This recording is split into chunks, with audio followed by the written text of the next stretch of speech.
chia sẻ với đại chúng những cái trải nghiệm, những cái thấy rất là thú vị trong chuyến đi Việt Nam. Như đại chúng đã biết, Pháp hội được cùng với các thầy, các sư cô từ Lộc Uyển và cũng từ các nơi khác có may mắn được đại chúng gửi đi trong chuyến đi về Việt Nam để tham dự cho những cái buổi lễ của sư ông ở Việt Nam.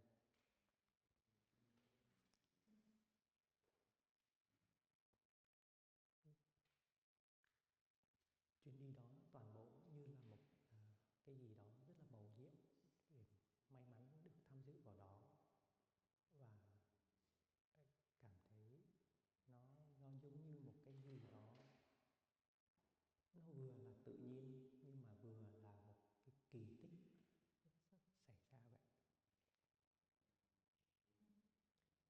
Sông ra đi nhưng mà sông vẫn có năng lực mang chúng ta đi vào trong lịch sử thêm một lần nữa.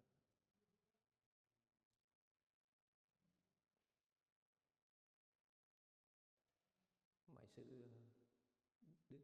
nó được xảy ra một cách rất là thuận lợi ngay từ lúc đầu.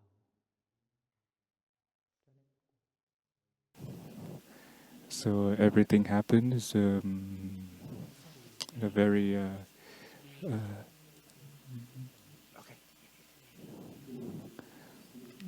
even though the sanghas from everywhere, they had the preparation for this, but when it happened, it was still very sudden. But it's like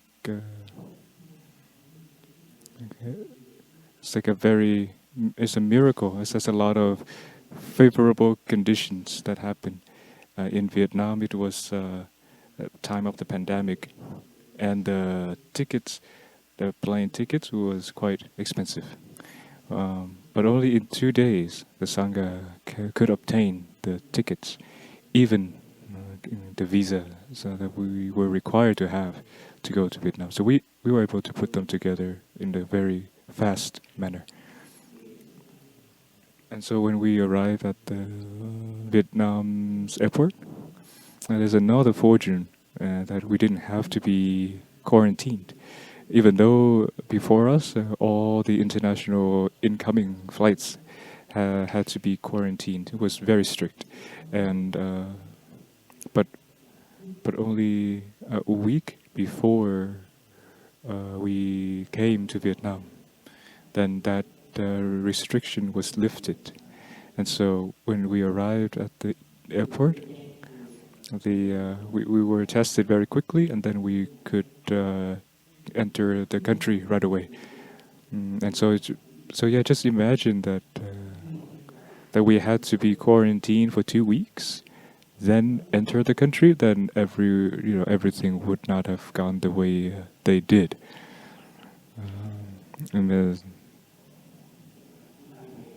And so the delegation flew to the root temple, the hill. It was almost like midnight. The brothers follow in groups to prostrate in front of Thay's body, and then to attend the ceremony.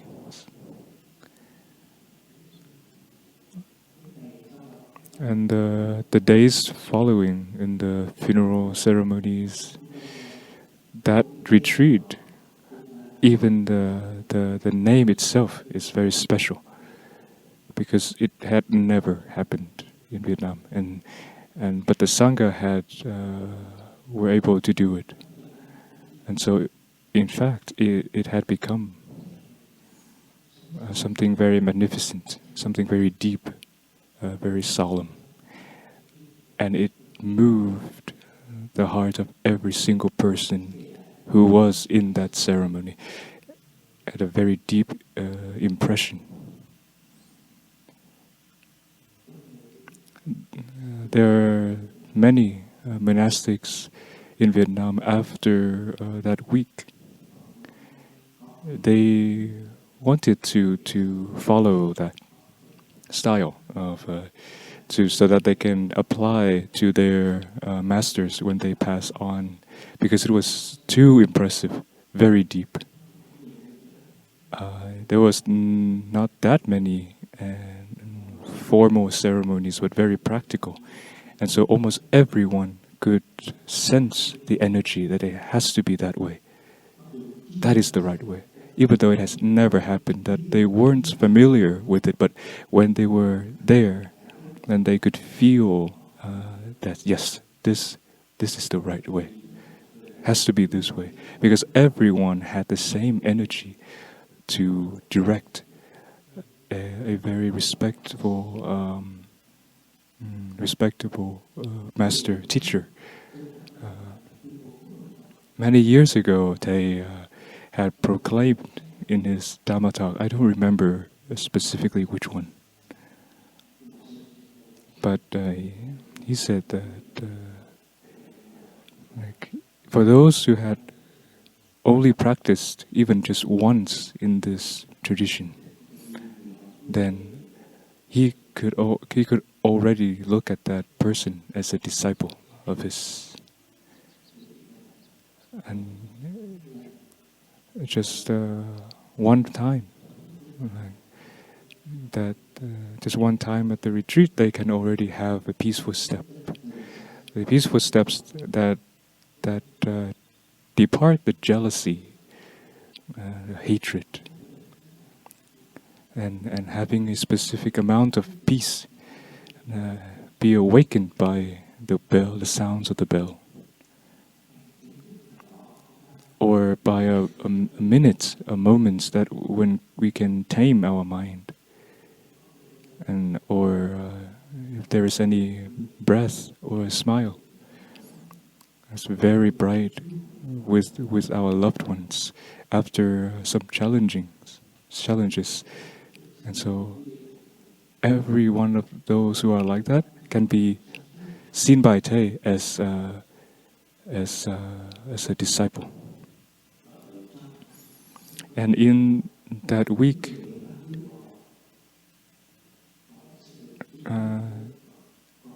those who were attending, they used that energy that was rooted from the energy that Thay has planted in them, to use that energy to express their respect to Thay. And so when that energy, like each part, it just concentrates into such an energy that was so magnificent, that moved the hearts of each person. And us also follow that spirit of the children, spiritual children of Thay, practicing together in harmony, and we set out a ceremony that doesn't follow the formal way, the traditional way. Of course, we always have the need to express our respect to our teachers. But in Thay's funeral, we already announced that we would not accept any flower baskets. And each delegation, we have the greeting members outside, and any gifts were received outside, and requested to leave them outside instead of bringing it to the main hall. And so, when each person enter and prostrated, then there's only that true energy of respect from that person who came for Thay. There's nothing else. And each person could see and feel that energy of truthfulness and respect was put to the highest place. And so we didn't need to be bothered by thinking about where to put the flowers, like how to receive gifts from people. And those who brought the gifts did not have the complexes that, oh, is my gift suitable? Is my gift enough? And so the energy that was planted from Thay has now returned to him. And so it was very solemn, very meaningful. And so each delegation who came to prostrate in front of Thay was also returned in respect. And so the energy that they brought was most appreciated by us.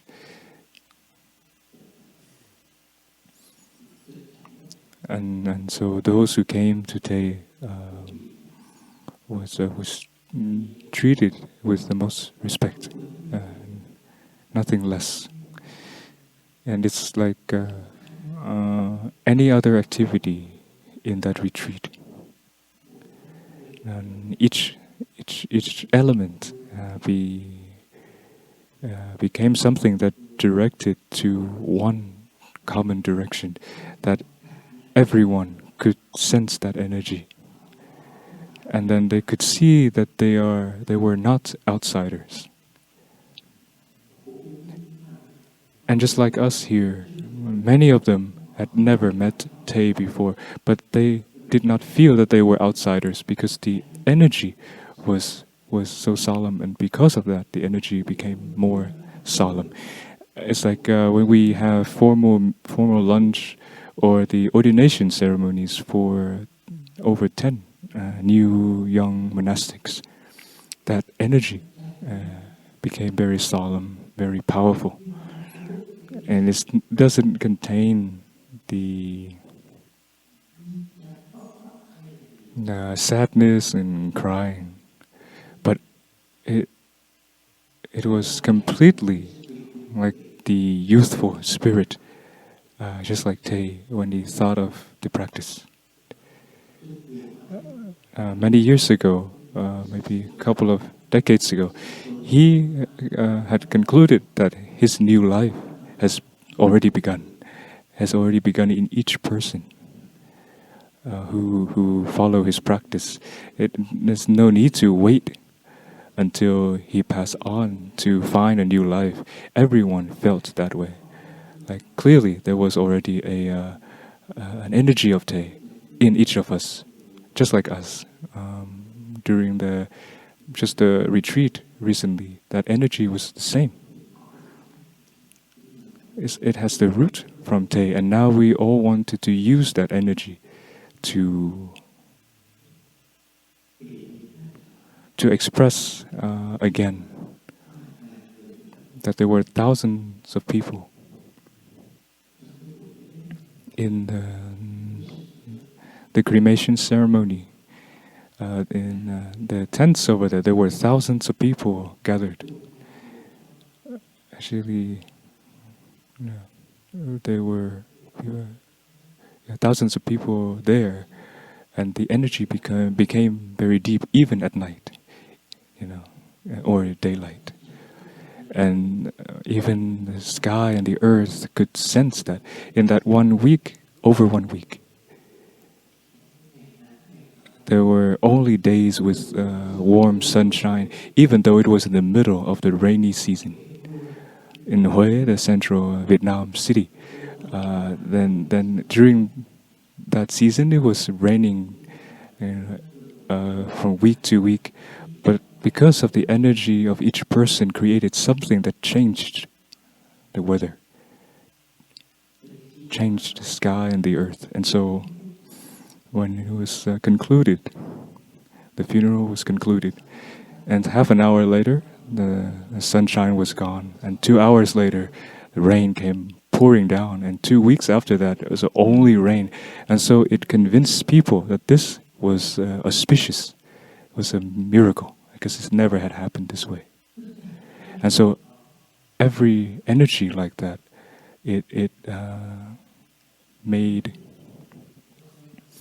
us to see that we were lucky to be there, even though it was a great distance.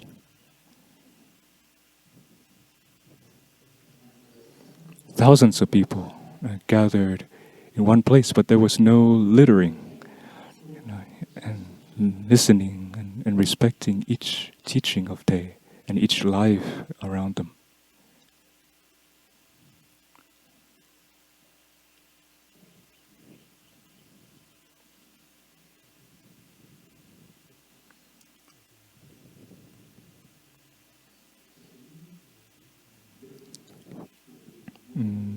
The reason that we could have such an outcome is that because each of us here, one more time, we are reassuring Thay's continuation in each and every one of us.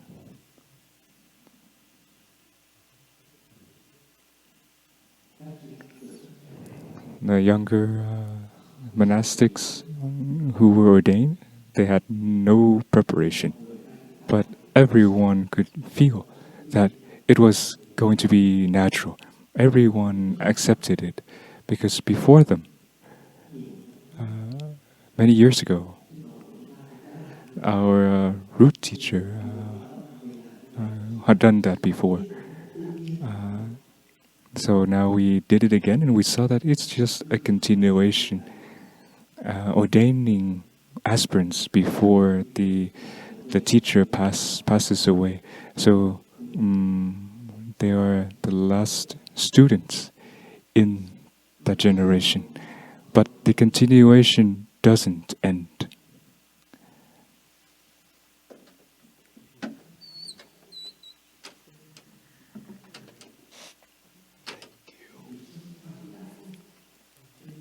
And so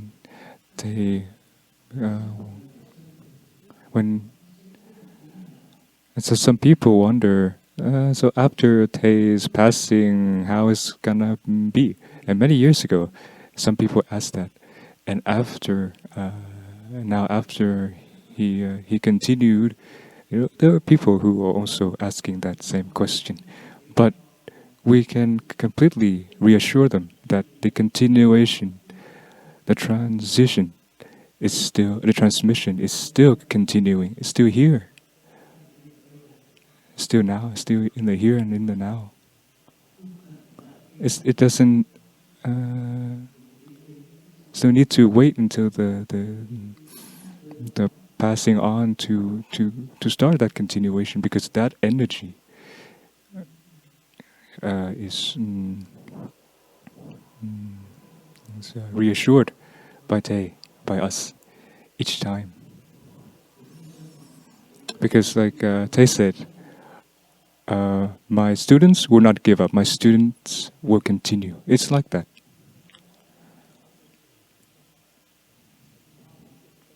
Even though Thay had lied down, but none of his disciples had to be bothered with finding replacements for Thay's position or fight over one another for power. It was still the harmony, it was still the love and care for one another. And it's still the contribution in each moment. And if there is someone who could not pass on the practice to a certain point, their faith is still quite faint, then they keep asking in the physical form of the continuation. But if we're lucky, we have a strong faith and we see that the continuation is in us already. But if we still need a physical manifestation to help someone in the effort to reinforce and to build their faith, and so we can point out to them that the continuation is in the Sangha, is in each monastery, in each Sangha's activity somewhere. It doesn't have to be a monastic to be able to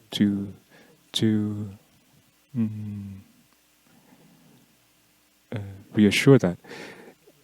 Even lay people can do so, because that energy has already, in each breath, in each step, each smile, in each moment of the Dharma sharing, when we eat and we can see the nourishment, or we can see the warmth of siblinghood, or the support of the Sangha's members. That is the continuation, that is the transmission. But if someone who is still unable to see that, then we can invite them to enter the life of the Sangha, to directly experience that. And if they still need a name to call for that continuation, that transmission, then we can say, okay, just take it slowly. Then we'll find a name, or a gatha, a verse, or a form, so that everyone can accept, even though in the core it's still happening. We just have to think of a name that everyone would agree on.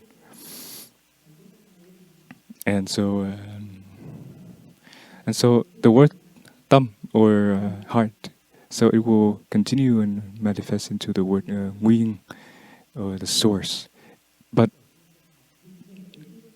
the next generations will continue. In the days, they said that the Buddha in the future can manifest in the form of a Sangha, not as any individual. And just like that. Because they said that in order to change the society, we need a Sangha. It's not a separate individual in the spiritual dimension. And so the things that moved the people in Vietnam is not just because of any one person, but one Sangha, because of each person, everyone in that created that event. And it made many people who accepted that it was supposed to be that way, and it would be accepted in time. In Vietnam, decades ago, there was no such word as retreat. We didn't use the word mindfulness much, or the word Sangha. But now, many places, they are proud of something that they belong to a Sangha. And after Thay's event, of course, they so sure to themselves that they can continue and they can be a member of that. So life is miraculous, very deep. And when it manifests, it has a very great power, great energy. And just like Thay said, the future Buddha will be a Sangha. And so the next generations, of course, will be the disciples of the whole Sangha, not just one person. And this now, our next monastics will be honored to be the first generation of the Plum Village Sangha, the first generation disciples of the Plum Village Sangha as a whole. So it opened a new page of history. It's a landmark. It's a mark in history to manifest Thay's prophecy, Thay's prediction, and so everyone sees that it is reasonable. Maybe some decades later, they can be sure that this is the generation of the Plum Village lineage, and we are only the one who set down the foundation for that manifestation to become true. And so we have to be brave to put aside the manifestation in the form of the past. Just like we are brave to make Thay's energy to manifest into such the most solemn form. We don't follow the old path, but still we were successful. And now our young monastics, future monastics, will continue to manifest in the old, just like the old contents, but maybe they will have to carry the new responsibility to manifest as a mark of the new page of history. That in order to change the way of thinking from up to now, that the Buddha is the only person, but we need many Buddhas. One Buddha is not enough. The Buddha in the future is, the love of the Sangha is great, and they can move the hearts of many. And so in the present, the brothers and sisters cannot yet find the names that is as great as Thay's have made before, like the Nghiêm and the Pháp. So now we agree that we have to find great names just like that, so that our next generation monastics can manifest. Maybe it's gonna be a new Gatha or continuation of the old one. But in whatever name it is, then the content, the transmission, had already begun, and now we can still continue that way. There's a detail that is very interesting in Thay's funeral, that it's never happened in Vietnam before. So there were two who were carrying Thay's robes. They were Western monastics, and so Thay was famous, who had a lot of Western disciples, and now specifically there's a new manifestation, a new feature, that those who were carrying Thay's robes and belongings were Western monastics. So I said jokingly to Thay Pháp Lưu and Thay Pháp Hai, who are, he said, you are already famous in China and Japan, because in their tradition, it is very important in the transmission of the robes and the bowls. It's very fun. It's not something that we planned on. And so later we were jokingly one another, okay, well, Thay's belongings are going to the West. And Thay was very loving and caring. He wanted the Buddhism in Western to manifest in a way that is so natural. And Thay has predicted that the Buddha of the West will carry the features of the West. Has to be eyes with deeper sockets, pale skin, high bridge nose.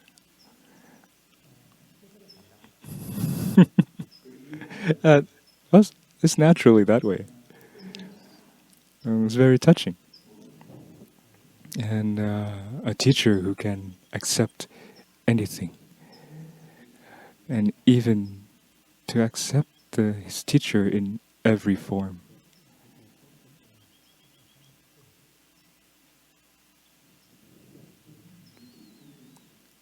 He accepted his most respected teacher, the Buddha, to manifest in very different forms.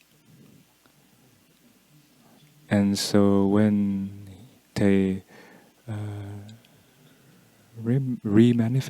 manifest again, then you might see that the form of the Buddha is already carrying the features here. We don't know what it would look like yet. It might take several decades to make that manifest. But Thay's dream, Thay's prediction is becoming reality. Is becoming accepted.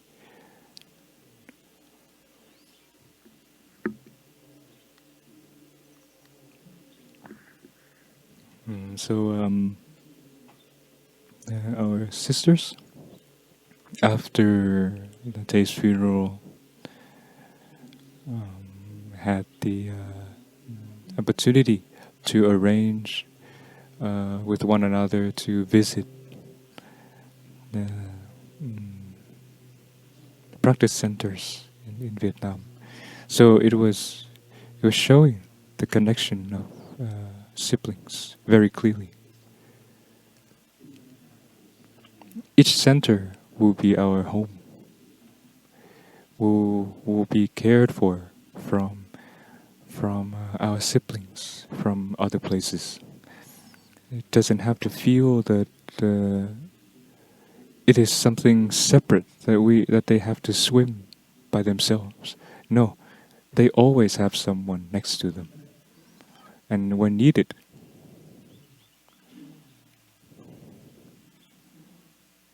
Sorry.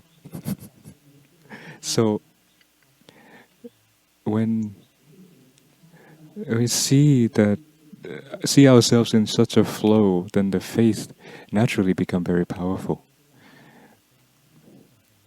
We together will continue, so that Thay's predictions will become reality from ourselves, from those around us, because we all Thay. We have a seed of love, of mindfulness, of embrace, of transformation from Thay's energy.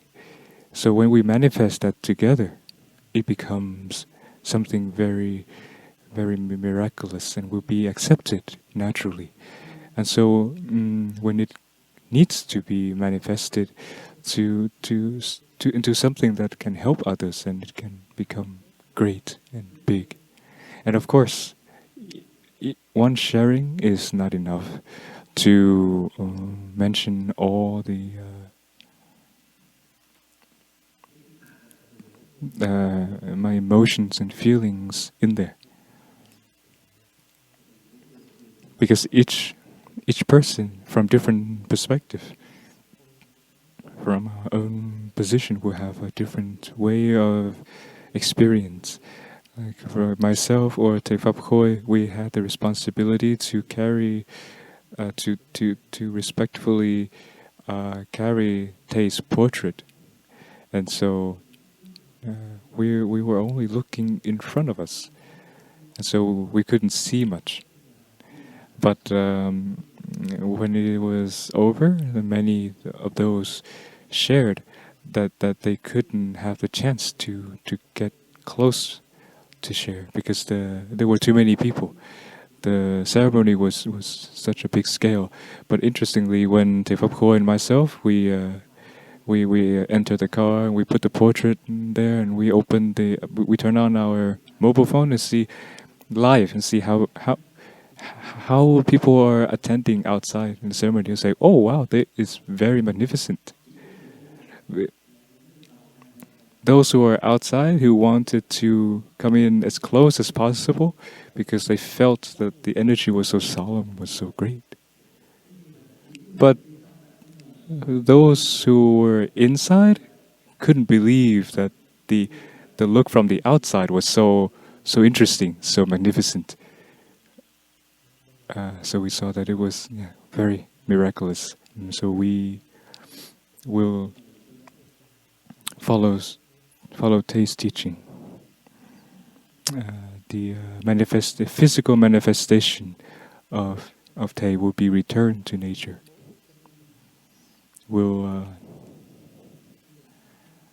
Thay wants to be present in us forever, in each step. And so his relics, his ashes, will be scattered in each center, in the walking path. They will walk with us. And so following Thay's guidance and Thay's wish is something to be proud of. He was able to let go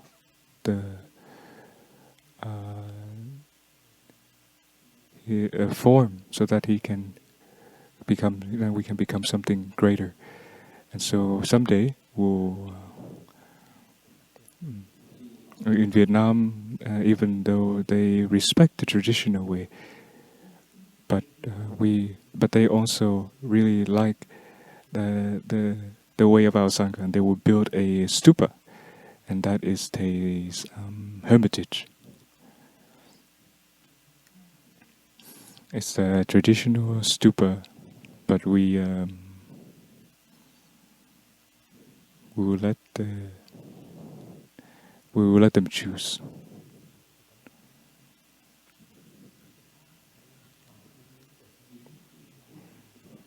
So right now there's only the stupa was built outside of Thay's wish, but was approved by Thay in a very Zen way.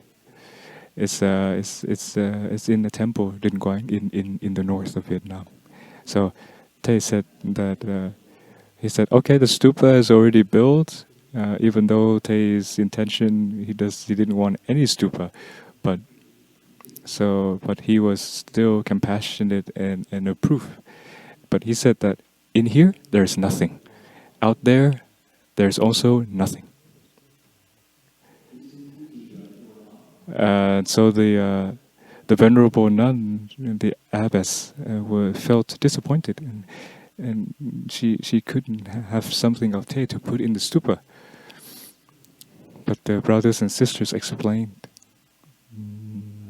that no matter how many stupas or construction is built, there's never would have the same value as this stupa, because it was approved, it was imprinted in a very Zen way.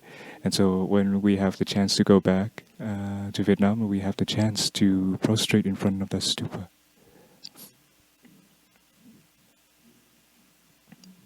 So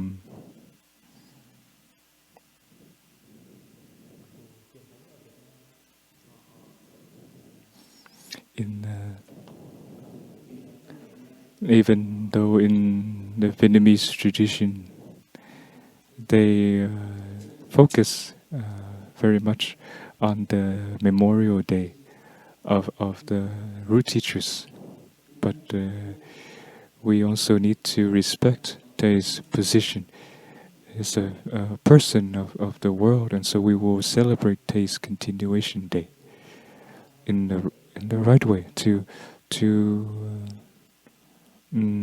carry a more positive energy. And so we still have two more important ceremonies in the upcoming 2 years. It's the first Memorial Day, Death Memorial Day, and 1 year after that, Đại Tường is that is when they will officially become a root teacher, a patriarch in the root temple. And so when the time comes, we can arrange in such a way that we can attend those ceremonies. It would be very meaningful. A modern day patriarch who has left behind such great contribution, and yet very respecting his root temple when he was newly ordained.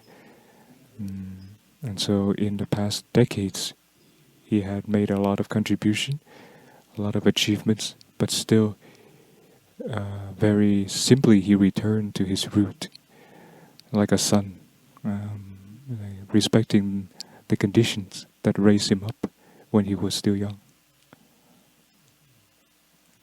And so now, in the coming time, they will be able to be seen. They will be seen as a great teacher of Vietnam for a long time. In Vietnam, I was helping some groups there. In 2 days that I was helping the greeting team to receive guests from outside to instruct them what to do. And so the first time was the delegation of the U.S. Embassy who came and prostrated in front of Thay, and even in the cremation ceremony of Thay, they were there. And they could feel the energy because the contribution of Thay in this land of the United States is the most, only after France. And so many people accepted, agreed that Thay's contribution here is so great. And so the manifestation was also just as miraculous, even though it was in the pandemic. The pandemic, they still came to attend. And so here we will continue as in a natural way. Just like the retreats will continue, and we'll have chance to share one another. But for those of us who want to find again our root, spiritual root, then we'll invite. We can go. You can visit here, or even visit the root teacher. I mean the root temple in Vietnam. Thay was in Vietnam for a couple of years. He didn't do anything much, but it changed people's heart. And now the businessmen, businesswomen in Vietnam, and they see that, or the Vietnamese people, they see that it was something that is very proud for them. And even the government, they created many favorable conditions for Thay's ceremonies when we came to invite Thay's body to the cremation place. The police officers were able to help with the traffic. And there's always a police officer outside to guarantee that nothing unexpected would happen, to guarantee the security. And so together we were able to preserve Thay's relics, Thay's contribution. And that is something miraculous compared to the difficulties that we've had in Vietnam. And as now it's like a history that we... it's like sometimes I usually say we are inheriting this from Thay. That's something that our Sangha can always feel, that we are the true disciple of Thay. He was able to prove that for many years, but now we could ourselves reassure that. Like, yes, we will continue you, Thay, in our lives. And so just recently, to conclude, this is a little bit outside of the topic. When we were inviting Thay's relics back to Deer Park, to the temple, we were able to visit an ancient, the first university, Quốc Tử Giám, in the capital of Vietnam, in the north. And so we saw that everything was like a miracle. We also belong to very deep roots, and so please, I invite everyone who can experience that. And this is something outside of the topic. The university that had been there for thousands of years, very small, but has a very ancient atmosphere. very solemn, very deep. It carries a lot of cultural features from our ancestors, so that we can have our wisdom today. In both, it was things that were left behind, both on the spiritual and blood ancestors. So each trip that has a meaning, it becomes something that we can grow on, and to yeah. So please, I invite us to be a part of that prediction, to be a part of what is miraculous that is about to happen in the future, so that we can make our life more beautiful. So thank you, dear Sangha.